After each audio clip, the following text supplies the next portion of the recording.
8장. 그러므로 이제 그리스도 예수 안에 있는 사람은 정죄를 받지 않습니다. 그것은 그리스도 예수 안에서 생명을 주시는 성령의 법이 죄와 사망의 법에서 여러분을 해방시켰기 때문입니다. 율법이 죄의 본성 때문에 연약하여 할 수 없었던 것을 하나님께서는 죄를 없애기 위해 자신의 아들을 죄 있는 사람의 모양으로 보내심으로써 행하셨습니다. 하나님께서는 죄인들 속에 거하고 있는 죄에 대해 유죄 판결을 내리셨습니다. 이렇게 하여 죄의 본성에 따라 살지 아니하고 성령에 따라 살고 있는 우리에게 율법의 의로운 요구들이 완벽히 이루어졌습니다. 죄의 본성을 따라 사는 사람들은 죄의 본성을 바라는 일을 생각하지만 성령을 따라 사는 사람들은 성령이 바라시는 일을 생각합니다.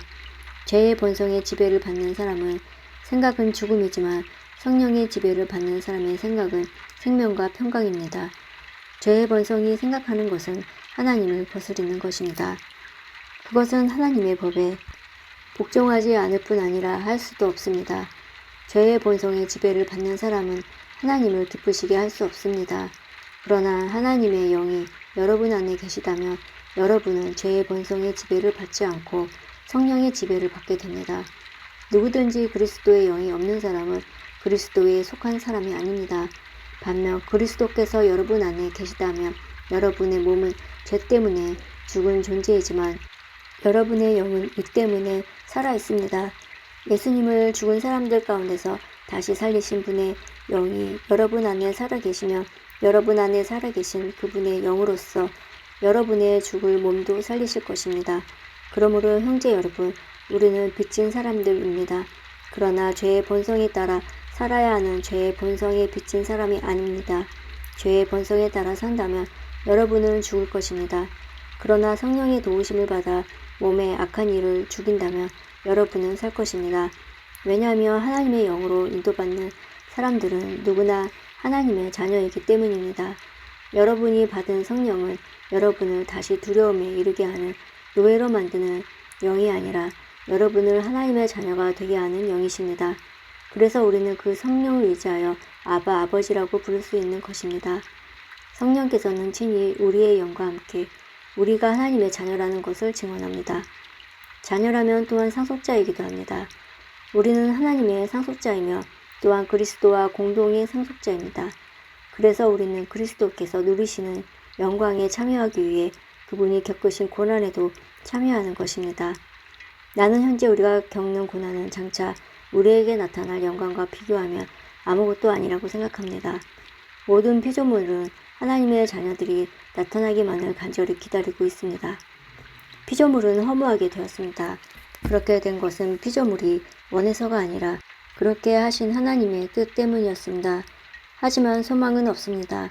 그것은 피조물도 썩어짐의 굴레에서 해방되어 하나님의 자녀가 누리는 영광스러운 자유에 참여하리라는 소망입니다. 우리는 모든 피조물이 이제까지 신음하고 해산의 고통을 겪고 있다는 것을 압니다. 피조물만 아니라 성령의 첫 열매를 받은 우리들 자신도 속으로 신음하며 우리가 하나님의 자녀가 되는 것과 우리 몸이 구속될 것을 간절히 기다리고 있습니다. 우리는 이러한 소망으로 구원을 받았습니다. 눈에 보이는 소망은 소망이 아닙니다. 보이는 것을 소망하는 사람이 어디 있겠습니까? 따라서 우리가 아직 보지 못한 것을 소망한다면 우리는 그것을 인내함으로 기다려야 합니다.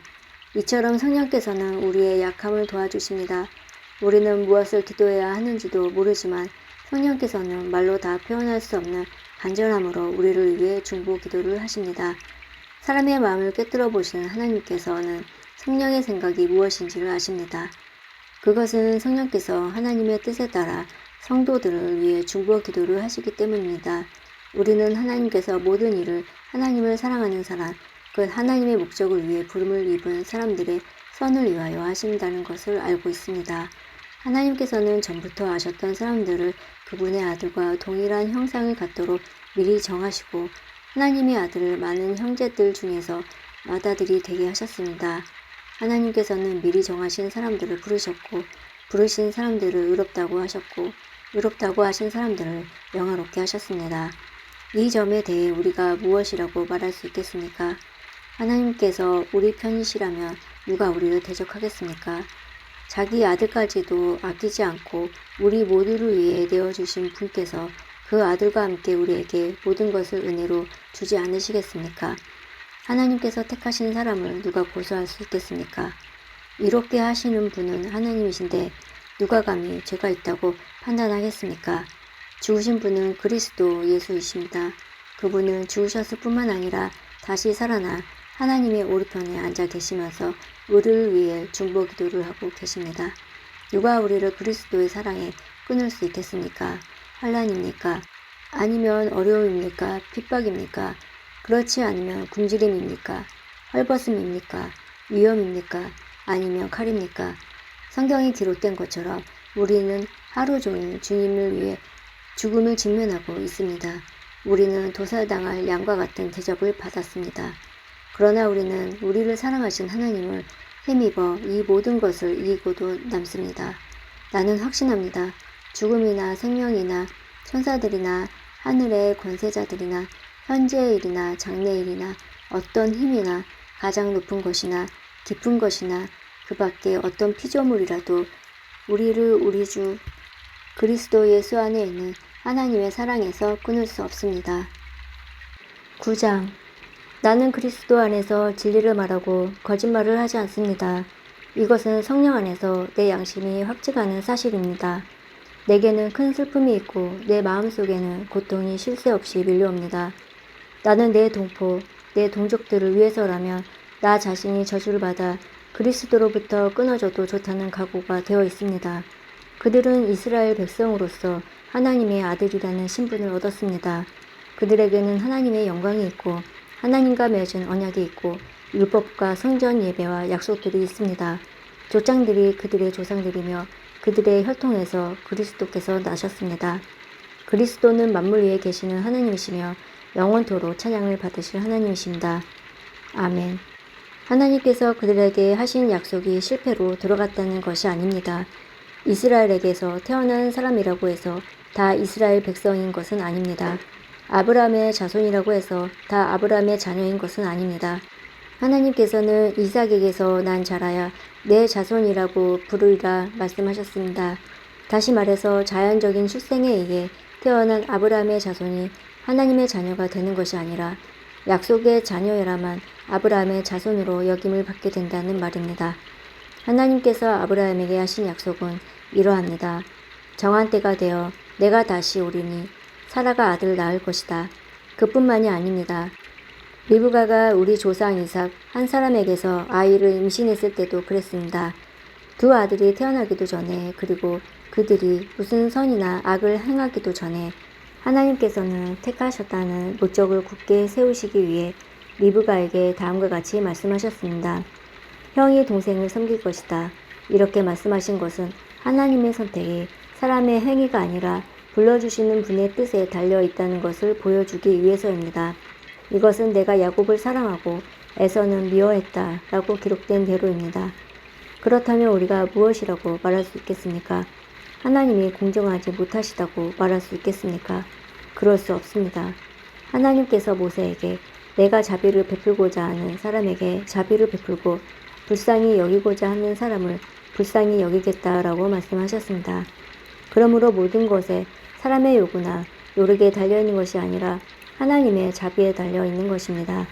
이런 이유로 하나님께서는 파라오에게 내가 너를 왕으로 세운 것은 너를 통해 내 능력을 나타내고 내 이름을 온 땅에 두루 전하기 위함이다 라고 말씀하셨던 것입니다. 그러므로 하나님께서는 그분의 뜻대로 어떤 사람에게는 자비를 베푸시고 또 어떤 사람은 완고하게도 만드십니다. 그러면 여러분 중에는 나에게 이렇게 말하는 사람이 있을지 모르겠습니다. 그런데 왜 하나님께서는 우리가 잘못했다고 우리를 책망하시는가? 하나님의 뜻을 거스르는 사람이 누가 있단 말인가? 그러나 사람이 무엇이기에 감히 하나님께 말대꾸한단 말입니까? 토기 그릇이 자기를 만든 사람에게 나를 왜 이렇게 만들었소? 라고 말할 수 있겠습니까? 토기 그릇을 만드는 사람이 똑같은 진흙으로 귀하게 사용할 그릇과 천하게 사용할 그릇을 만들 권한이 없단 말입니까? 하나님께서 진노를 나타내시고 그분의 능력을 사람들에게 알리시기를 원하셨다면서도 멸망받기로 되어 있는 진노의 그릇들을 인내로써 참아주셨다면 어쩌겠습니까? 또한 하나님께서 그렇게 하신 것이 영광에 들어가도록 미리 준비하신 자비의 그릇들에게 그분의 풍성한 영광을 알게 하기 위해서였다면 어쩌겠습니까?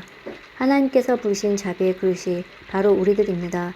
유대인들 중에서 부르신 것이 아니라 이방인들 중에서도 부르셨습니다. 호세아에 그래도 이런 말씀이 있습니다. 내 백성이 아니라 말했던 사람을 내 백성이라 부르고 내가 사랑하지 않았던 사람을 사랑하겠다. 그리고 이런 말씀도 있습니다. 너희는 내 백성이 아니라 그들에게 말한 그곳에서 그들은 살아계신 하나님의 아들이라고 불리게 될 것이다. 또한 이사야는 이스라엘 관에 이렇게 외쳤습니다. 이스라엘 자손들의 수가 바닷가의 모래처럼 많을지라도 남은 자만 구원을 얻을 것이다. 주님께서 약속하신 말씀을 이 땅에서 신속하고 철저하게 이루실 것이다. 또 일찍이 이사야가 이렇게 예언한 것과 같습니다. 만군의 주님께서 우리에게 후손을 남겨두지 않으셨다면 우리는 소돔처럼 되고 고모라처럼 되었을 것입니다. 이러한 사실에 대해 우리가 뭐라고 말하겠습니까? 의를 추구하지 않았던 이방인들이 믿음에서 나오는 의를 얻었습니다. 그러나 이스라엘은 의의 율법을 추구했지만 그것을 얻지 못했습니다. 왜 얻지 못했을까요? 그것은 그들이 믿음에서 나오는 의를 추구한 것이 아니라 그 의가 마치 행위에서 나오는 것으로 생각하고 의를 추구했기 때문입니다. 그래서 그들은 걸림돌에 걸려 넘어지고 말았습니다. 성경에 보아라, 내가 시온의 사람들의 발에 부딪히게 하는 돌과 사람들을 걸려 넘어지게 하는 바위를 놓으리니 그를 믿는 사람은 부끄러움을 당하지 않을 것이다. 라고 기록된 것과 같습니다. 10장. 성도 여러분, 나는 내 동족 이스라엘 백성이 구원받을 수 있기를 하나님께 진심으로 갈망하며 기도합니다. 이스라엘에 관해 나는 이렇게 증언할 수 있습니다. 그들은 하나님께 대한 열심이 있습니다만 그 열심이 지식에 기초하고 있지 않다는 것입니다. 그들은 하나님께서 주시는 의를 알지 못하고 자신의 의를 세우려고 노력하였기 때문에 하나님께서 주시는 의에 복종하지 않았습니다. 그리스도께서는 모든 믿는 자에게 의가 있도록 하기 위해서 율법의 마침이 되셨습니다. 모세는 율법으로 얻게 되는 의에 관하여 율법을 행하는 사람은 율법으로 말미암아 살 것이다 라고 기록했습니다. 그러나 믿음으로 얻은 의는 이렇게 말합니다. 너는 마음속으로 누가 하늘에 올라간단 말인가 라고 말하지 마라. 이 말은 그리스도를 땅으로 모셔 내려오겠다는 뜻입니다. 또는 누가 땅 아래로 내려간단 말인가 라고 말하지 마라. 이 말은 그리스도를 죽은 사람들로부터 모셔 올리겠다는 뜻입니다. 성경이 무엇이라고 말합니까? 말씀이 내게 가까이 있으니 내 입에 있고 내 마음에 있다. 이것이 바로 우리가 선포하는 믿음의 말씀입니다. 여러분이 만일 여러분의 입으로 예수님을 주님이시다 라고 고백하고 또 마음으로 하나님께서 그리스도를 죽은 자들 가운데서 다시 살리신 것을 믿으면 여러분은 구원을 얻은 것입니다. 여러분은 마음으로 믿어 의롭다함을 얻으며 입으로 고백하여 구원을 얻습니다. 성경은 이렇게 말합니다. 그를 믿는 자는 누구나 부끄러움을 당하지 않을 것이다. 유대인이나 그리스인이나 차별이 없습니다. 동일한 주님께서 모든 사람의 주님이 되시며 그를 부르는 모든 사람에게 풍성한 복을 주십니다. 그것은 누구든지 주님의 이름을 부르는 자는 구원을 얻을 것이기 때문입니다. 그러면 그들이 믿지 않는 분을 어떻게 부를 수 있겠습니까? 또 그들이 들은 적이 없는 분을 어떻게 믿을 수 있겠습니까? 그들에게 선포해 주는 사람이 없는데 어떻게 그들이 들을 수 있겠습니까? 그들이 보냄을 받지 않았다면 어떻게 선포할 수 있겠습니까? 좋은 소식을 전하는 사람들의 발이 얼마나 아름다운가 라고 기록된 말씀처럼 말입니다. 그러나 이스라엘 백성이 다 복음을 받아들인 것은 아닙니다. 이사야가 이렇게 말하였습니다. 주님, 우리가 전한 것을 누가 믿었습니까? 따라서 믿음은 말씀을 듣는 것에서 얻게 되고 말씀 듣는 것은 그리스도의 말씀을 통해서 얻게 됩니다. 그러면 내가 묻겠습니다. 이스라엘 백성들이 복음을 들어본 적이 없단 말입니까? 아닙니다. 그들은 분명히 들었습니다. 그들의 소리가 온 땅에 퍼졌고 그들의 말이 땅끝까지 이르렀다 라고 성경에 기록되었습니다. 내가 다시 묻겠습니다. 이스라엘 백성이 알아듣지 못했습니까? 그렇지 않습니다. 먼저 모세가 한 말을 들어봅시다. 내가 내 백성이 아닌 사람으로 너희를 시기하게 만들었고 깨달음이 둔한 백성으로 너희를 화나게 하겠다. 또 이사야는 담대하게 이렇게 말했습니다. 나를 찾지 않던 사람들에게 내가 만나주고 나를 구하지 않던 사람들에게 내가 나타났다. 그러나 이스라엘에 관해 하나님께서는 복종하지 않고 거역하는 백성을 향해 나는 하루 종일 내 손을 내밀었다라고 말씀하셨습니다.